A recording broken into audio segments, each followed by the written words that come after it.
उपासना समर्पण योग अध्याय 3 डे 187। जो विषय चल रहा था ये था कि आत्मोत्कर्ष के 4 आधार: साधना, स्वाध्याय, संयम और सेवा, जिसमें हम लोग साधना के विषय में पढ़ रहे थे और साधना कंप्लीट हो गया था। तो साधना में मूल रूप से हमें क्या पता चला कि साधना मतलब सिर्फ ये नहीं है कि हम पूजा करने बैठ जाते हैं, रोज उपासना करते, नहीं, वो तो उपासना हुई। साधना का पूर्वार्ध हुआ। पूर्वार्ध मतलब एक स्टेप पहले।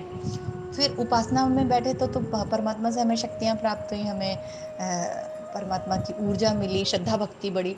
फिर जब वो थोड़ी थोड़ी एनर्जी मिली तो उससे अब हम क्या यूटिलाइज करेंगे? अब हम इंट्रोस्पेक्शन करेंगे, अंदर घुसेंगे और अंदर घुस के एक एक चीज़ों पे, अपने कषाय कल्मशों पे काम करेंगे। तो साधना का मतलब होता है जीवन साधना, जैसा कि गुरुदेव ने बताया। और क्या बताया था कि देवी देवता कौन है? कोई बाहर है क्या? नहीं, सत्प्रवृत्तियाँ ही देवियाँ हैं और सद्गुण ही देवता हैं। ये सब हम लोगों ने सीखा था। तो पूरा एक सेट, जो 4 आत्मोत्कर्ष के जो 4 आधार थे, साधना, साधना, स्वाध्याय, संयम और सेवा, उसमें साधना कंप्लीट हो गया था। आज हम लोग सेकंड आत्मोत्कर्ष का जो आधार का जो दूसरा आधार है, जिसको हम लोग स्वाध्याय कहते हैं, जो हम लोग अभी कर रहे हैं, ये उसका क्या महत्व है वो गुरुदेव बताएंगे। दूसरा सूत्र जो है, गुरुदेव कहते हैं कि स्वाध्याय आत्मोत्कर्ष का दूसरा चरण है। श्रेष्ठ शक्तियों के साथ संबंध कटा रहने पर निकृष्टता ही चारों ओर से छाई रहती है और अंतरंग एवं बहिरंग को पूरी तरह जकड़कर बैठ जाती है।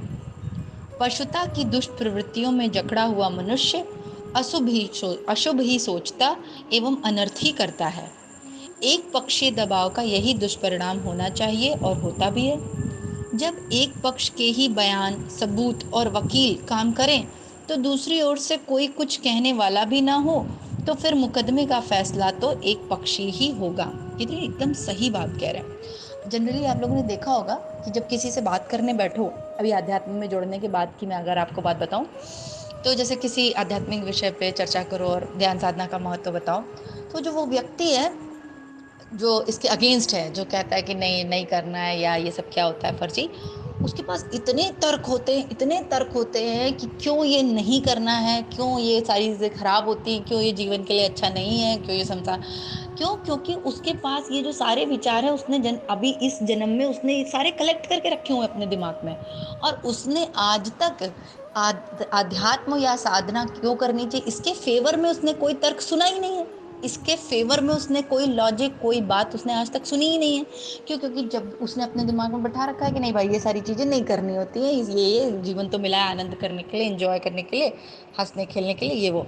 तो जब आपने उसके अपने पक्ष का ही आपने के पास डेटा है, वही वकील वाली बात जो गुरुदेव कह रहे हैं कि जो दो वकील हैं, कोई एक टॉपिक है जिसपे अपने को बहस करनी है, पर एक ही पक्ष की बात चल रही है, दूसरा पक्ष हर सिक्के के दो पहलू होते हैं।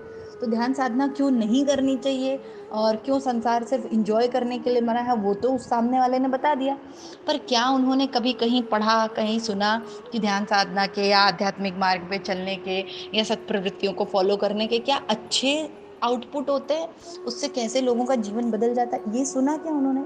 नहीं, ये नहीं सुना है ना, ये नहीं जानते। तो अब क्या कर रहे हैं, उनके मस्तिष्क में जो जन्म जन्मांतरों से और इस जन्म में और उन्होंने जो प्रगाढ़ कर लिए हैं विचार, बस वही पॉपअप की तरह रोज रोज रोज उठ रहे हैं और रोज उनको प्रेरणा दे रहे हैं। हाँ हाँ, एकदम बढ़िया कर रहे हो, नहीं करते हो तुम लोग, एकदम एंजॉय करो लाइफ का, जीवन तो मिला ही है सिर्फ यहाँ वहाँ मटर गश्ती करके टाइम पास करने के लिए। और क्यों? क्यों उनकी प्रेरणा ऐसे क्यों हो रही है और वो ऐसा काम क्यों कर रहे हैं? क्योंकि उनका चित्त उनको बार बार यही लॉजिक दे रहा है। अब जब चित्त बार बार यही लॉजिक देगा, यही प्रेरणा देगा, तो वो काम आगे बढ़ेगा कैसे? वो सन्मार्ग में प्रेरित कोई है ही नहीं बताने के लिए, एक ही वकील है और वो एक ही रोज बात करता है। अब ऐसे समझो कि मन, हम डेली अपने मन की बात सुनते हैं और मन हमारा हमारी तरह ही चोर है, हमारी तरह ही घटिया है, हमारी तरह ही वो चित्त की वृत्तियों से भरा हुआ है, और वही रोज हमें सजेशन देता है, हम खुश हो जाते हैं, हाँ देखो मेरा मन भी तो यही बता रहा है। लेकिन तुमने अच्छी बातें सुनी कहाँ? अच्छी बातें सुनी क्या? कभी जाना क्या उसके पॉजिटिव पहलू उसके बारे में? तो स्वाध्याय, हमें ये बहुत अच्छी चीज़ थी कि अगर आप बहुत साधना करते हो लेकिन अगर स्वाध्याय नहीं कर रहे हो, तो वो साधना, वो पूरी एनर्जी आपकी बहुत ज़्यादा इम्पैक्टफुल नहीं रहती है। इसीलिए देखिए गुरुदेव ने 4 आधार में एक स्वाध्याय भी आधार बताया कि वो भी आपको उसमें लेना ही है। तो हम कहते हैं कि स्वाध्याय, साधना, स्वाध्याय। अब साधना किया, उससे एनर्जी आई, लेकिन जो पुराना कचरा डेटा भरा हुआ है अंदर, उसको कौन निकालेगा? उसको निकालने के लिए और उसकी जगह नया डेटा फीड करने के लिए, नए विचार डालने के लिए हमें स्वाध्याय करना ज़रूरी है। ठीक है? क्यों? क्योंकि स्वाध्याय करेगा कि पुराना जो हम लोग ने यहाँ वहाँ से बटोर के रखा हुआ है, अरे अब जैसे आज भी देखिए लोग शंका करते हैं, अरे पता है गायत्री मंत्र नहीं जपना चाहिए, कई बार सुन लिया, लड़कियों को गायत्री मंत्र नहीं जपना चाहिए, बैरागी हो जाते हैं, ये हो जाते हैं, वो हो जाते हैं। कहाँ पढ़ा तुमने? कोई ग्रंथ उठाया है? कहीं तुमने इस पे रिसर्च किया है? नहीं, कहीं रिसर्च नहीं किया है, 4 लोग कहीं बातें कर रहे थे, हमारे कान में भी पड़ गया, हमने मान ली। अच्छा, हमने यही वाली बात क्यों मान ली? जपने वाली बात क्यों नहीं मानी? क्योंकि ये वाली बात ईज़ी है मानना, इसमें अच्छा है, नहीं जपना पड़ेगा, पूजा नहीं करनी पड़ेगी, ध्यान साधना नहीं करनी पड़ेगी, आराम से खाएँगे, सोएँगे और मज़े करेंगे। तो मन जो है, मन तो देखो सबका इसी टाइप का है कि जिसमें बहुत आराम मिले, सुकून मिले, हम बस वही वाले सारे काम कर लेंगे। और जिसमें कोई आराम सुकून नहीं है और बड़ी मेहनत करनी पड़ेगी, कषाय कल्मषों पे अपने काम करना पड़ेगा, अपनी दुष्प्रवृत्तियों से लड़ना पड़ेगा, तो अरे ये कौन करे, ये तो सरदर्द वाला काम है। तो उसमें क्या करता है, वो अनर्गल तर्क देता है। बुद्धि हमारी क्या करती है, मन और बुद्धि अनर्गल तर्क देती हैं खूब कि अरे इसमें तो बहुत जिससे आपको वो करना ना पड़े। क्यों? क्योंकि वो क्या कर रहा है, अहंकार। अहंकार क्या करना चाहता है कि नहीं नहीं, मुझे अपनी क्लींजिंग ना करनी पड़े, अपने कषाय कल्मषों को हटाना ना पड़े, वो एज इट इज बने रहे। तो गुरुदेव यही बोल रहे हैं कि अगर वकील एक ही पक्ष में लगातार बात कर रहा है और दूसरा पक्ष रखने के लिए कोई है ही नहीं, तो तुमको पता कैसे चलेगा कि तुम गलत मार्ग में जा रहे हो और तुम्हारे सारे लॉजिक, तुम्हारे सारे तर्क सब गलत है। क्योंकि तुम तो एक ही पहलू के बारे में बात कर रहे हो। आगे गुरुदेव कहते हैं कि श्रेष्ठता की शक्तियों को भी हमारे ऊपर प्रभाव डालने का असर मिले तो उत्कृष्टता की दिशा में भी कुछ करते बन पड़े। यह कार्य स्वाध्याय से ही संभव हो सकता है। जीवन के असंख्य क्षेत्रों को प्रभावित करने वाली समस्याओं का युग के अनुरूप समाधान पाने के लिए पुराण के पृष्ठों को उलटते रहने से कदाचित ही किसी के कुछ हाथ लगेगा। परामर्श तो युग मनीषियों का ही काम दे सकता है। ये देखो कितना इम्पोर्टेंट है ये लाइन समझना कि देखो वो सब लोग बोलते हैं हमने तो ये वाला पुराण पढ़ लिया, हमारे घर में तो वो वाली पुस्तक है, वो वाला आध्यात्मिक ग्रंथ है, ये है वो है। इससे बात नहीं बनेगी। स्वाध्याय का मतलब होता है कि जो जिन मनीषियों ने, जो महापुरुष, जो महाप्राण धरती पर आए, चाहे वो आध्यात्मिक क्षेत्र के हो, चाहे वो किसी भी क्षेत्र के हो, गांधी हुए, विवेकानंद हुए, सुभाष चंद्र बोस हुए, कोई भी हो सकता है, वो कोई भी ऊंचा व्यक्ति जिसने आपको, जिसको देख के आपको प्रेरणादायक कुछ प्रेरणा मिले, है ना। ऐसे लोगों को पढ़ने से क्या होगा कि आपको कुछ प्रैक्टिकल ग्राउंड पे करने की प्रेरणा मिलेगी। अभी हम बहुत से लोग, हम बहुत रामायण पढ़ते हैं, मैंने सुना है, पर जीवन उनका मैं देखती हूँ तो कहीं से नहीं लगता कि उन्होंने रामायण की एक भी चौपाई, एक भी दोहा पढ़ा होगा, है ना। गीता के विषय में क्या होता है कि सिर्फ हमने ग्रंथों को उठाया और संस्कृत के श्लोक और उसकी हिंदी में व्याख्या पढ़ लिया, पर वो चित्त में उतरा नहीं, विचारों में उतरा नहीं, उसका कुछ प्रैक्टिकल इम्प्लीकेशन हमें पता नहीं चला कि हमने ये जो पढ़ा, ये जीवन में क्या इसका जीवन में क्या सदुपयोग है। तो वो यूजलेस ही रहा एक प्रकार से। बस वो बचपन में हम लोग हनुमान चालीसा पढ़ते थे ना, तो बस जल्दी जल्दी जल्दी जल्दी बोल दिया ना, उसका मीनिंग पता है ना, अर्थ पता है, या क्यों पढ़ रहे हैं वो भी पता। खैर उसका अपना महत्व है कि भाई बैठ रहे हैं, बच्चों को सिखाने के लिए जनरली कर देते हैं। लेकिन अब जब हम बड़े हो गए तो हमें उसका कुछ सेंस भी तो होना चाहिए कि ये हम फिर इसका प्रैक्टिकल लाइफ में क्या इम्प्लीकेशन है कि हमने इतना ध्यान साधना किया, इतना आध्यात्मिक हम बातें करते हैं, तो क्या ये जीवन में उतार पा रहे हैं, समाज को कुछ सेवा का कार्य हम कर पा रहे हैं, या कुछ प्रेरणादायक जीवन है क्या हमारा। ये प्रेरणादायक जीवन महापुरुषों को पढ़ने से आता है। ये देखिए गुरुदेव ने लिखा है कि परामर्श तो कौन दे सकता है, युग मनीषी का ही काम आएगा। युग मनीषी कौन होंगे? मनीषी मतलब कहते हैं इंटेलेक्चुअल लोगों को, जिन्होंने इस क्षेत्र में काम किया हुआ है। तो परामर्श तो किसका काम आएगा अपने को? युग मनीषियों का, जो इंटेलेक्चुअल, जिन्होंने महाप्राण है, जो जो जिन्होंने समाज के लिए कुछ किया है, देश के लिए कुछ किया है, अपने समय की समकालीन विषम परिस्थितियों से जूझा है। बहुत से ऐसे महापुरुष हुए जो जब अपने समय में आए थे और उस समय की जो विपरीत स्थितियां थी उससे रिलेटेड उन्होंने काम किए थे, उससे संबंधित उन्होंने बहुत ढेर सारे काम किए थे, लोगों को प्रेरणा दी कि देखो कैसे कि सिर्फ ध्यान साधना, आंखें बंद करके बैठना ही एक काम नहीं है, वो तो फर्स्ट स्टेज है ही, वो तो अपनी पर्सनल क्लींजिंग है, वो तो आपको करना है। क्योंकि अगर आपको मैदान में उतरना है तो अपने अस्त्र शस्त्र सब ट्यून करने पड़ेंगे, आपको अच्छे से पूरा इक्विप्ड होके ही युद्ध के मैदान में उतरना पड़ेगा।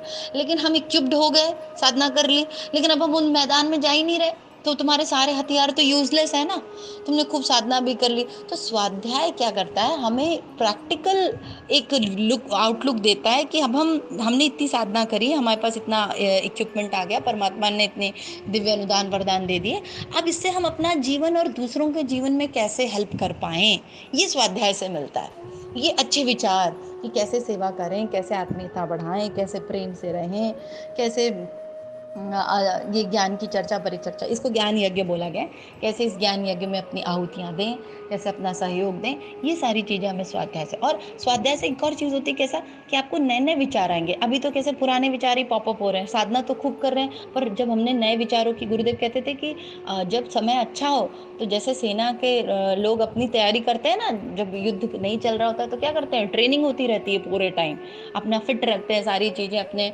हथियारों को फिट रखते हैं, अपने शरीर को फिट रखते हैं। बिल्कुल उसी तरीके से हम लोग को निरंतर स्वाध्याय इसलिए करते रहना चाहिए कि जब भी विषम परिस्थिति आएगी, जब भी जीवन के उतार चढ़ाव आएंगे, प्रारब्ध आएंगे, समाज से रिलेटेड कोई इश्यू आएंगे, तो वो जो सदविचार है वो अपने आप निकलने लगेंगे। अब लेकिन हमने अगर सदविचारों की कोई सेना तैयार ही नहीं की है तो फिर वो जो बुरे वाले, पहले बुरे क्या कहेंगे कि वो जो हमारे पूर्व के चित्त के संस्कार से जो विचार निकल रहे थे वही गोल गोल गोल गोल घूमते रहेंगे, क्योंकि हमारे पास तो सेना है ही नहीं कोई। ठीक है। समय के प्रवाह को, परिस्थितियों को, मनस्थितियों को ध्यान में रखते हुए सिद्धांतों का व्यवहार के साथ तालमेल बैठाने वाले परामर्श साहित्य उपलब्ध कराना ही स्वाध्याय का उद्देश्य पूरा करता है। वो सही बात है कि स्वाध्याय मतलब हमने रामायण पढ़ ली, वही बात, वही एग्जाम्पल, हमने रामायण पढ़ ली, वाह वाह राम जी बहुत अच्छे बहुत अच्छे, लक्ष्मण तो उससे भी अच्छे, और सीता मैया का तो क्या कहना, सब हो गया। अब उठे और अपना वही दैनिक जो कार्य करते थे डेली रूटीन वाला, बस उसमें लगे हैं, हमें कोई मतलब नहीं दुनिया कहाँ जा रही है, समाज में क्या दिक्कत है ना, इस समय कौन सा संधि बेला चल रही है कि नहीं चल रही है, और ये इम्पोर्टेंट टाइम है कि नहीं, कुछ नहीं पता हमें हमें हम कुछ नहीं जानते हैं, हम तो बस राम हमने पढ़ लिए बस हो गया। तो ये यूजलेस हो गया, क्यों? क्योंकि ये उतरा तो है ही नहीं ना। क्यों? क्योंकि आत्मोत्सर भूतेषु आत्मिता का, आत्मा का विकास तो हुआ ही नहीं, विस्तार तो हुआ ही नहीं, हमें समझ ही में नहीं आ रहा है, हम अपने मैंपने से तो ऊपर ही नहीं उठे, हम कुछ करने की स्थिति में नहीं। तो गुरुदेव बोल रहे हैं कि सच्चा स्वाध्याय क्या होगा, सच्चा स्वाध्याय वो होता है जो कुछ आपको प्रेरणादायक करने की प्रेरणा दे। सिर्फ पढ़ा और कहानी किस्से की तरह मजे लिए और बड़ा, अरे कौतूहल हो गया, कई बार कुछ साहित्य ऐसे होते हैं ना कि पढ़ा और बड़ा कौतूहल हुआ, तो क्या मिला आपको कौतूहल होके, बस आपको थोड़ी देर का एंजॉयमेंट हुआ और बस खत्म हो गया। लेकिन सच्चा स्वाध्याय, सच्चा साहित्य वो है जो युग मनीषियों ने लिखा और जिसको पढ़ने के बाद आपका जीवन बदल जाए, आप ऐसे बैठे ना रह जाओ, आप उनके जैसे बन जाओ, बिल्कुल वो होता है सच्चा साहित्य। तो गुरुदेव यही बोल रहे हैं कि समय के प्रवाह को जो समझे, परिस्थितियों मनस्थितियों को ध्यान में रखते हुए जो सिद्धांत व्यवहार में हमको उतारने हैं, वो सारी बातें जिसमें डिस्कस की गई हों, वो होता है सच्चा साहित्य।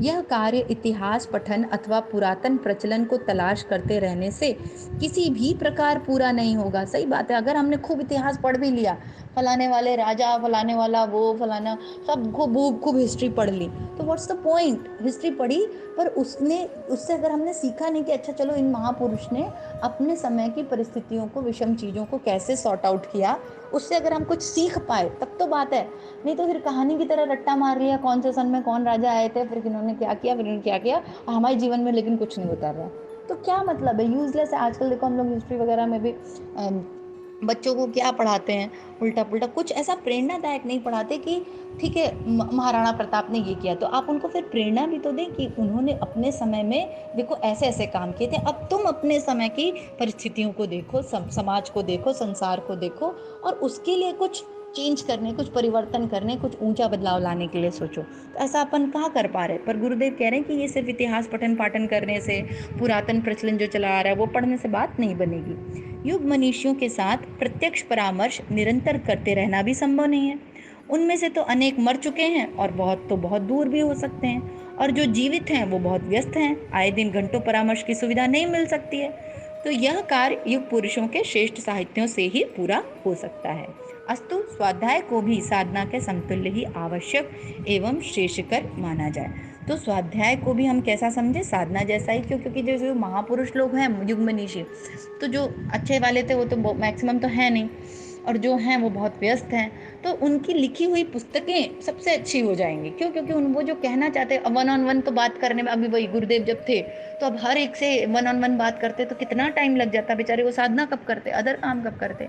तो ये यहाँ पे यही बता रहे हैं कि ये ज़रूरी है कि हम जो युग मनीषी जो प्रेरणादायक पुस्तकें हैं वो स्वाध्याय में पढ़ें। कोई भी बुक नहीं पढ़ लें, और या सिर्फ कौतूहल के लिए और सिर्फ मज़े लेने के लिए और एंटरटेनमेंट के लिए स्वाध्याय नहीं होता। स्वाध्याय होता है कि उसके बाद आपका जीवन बदल जाए। तो इसी भाव के साथ माँ गायत्री से प्रार्थना करेंगे कि हमारे जीवन में भी सच्चा वाला साहित्य आए, सच्चा वाला स्वाध्याय आए, जो सच में प्रेरणादायक हो और हमारे जीवन को बदले। गायत्री मंत्र। ओम भूर्भुवः स्वः तत्सवितुर्वरेण्यं भर्गो देवस्य धीमहि धियो यो नः प्रचोदयात्। जय गुरुदेव, सभी को प्रणाम। हमारे YouTube चैनल को सब्सक्राइब करें और बेल आइकन को दबाकर ऑल पर क्लिक करें ताकि नोटिफिकेशंस आपको मिलती रहें।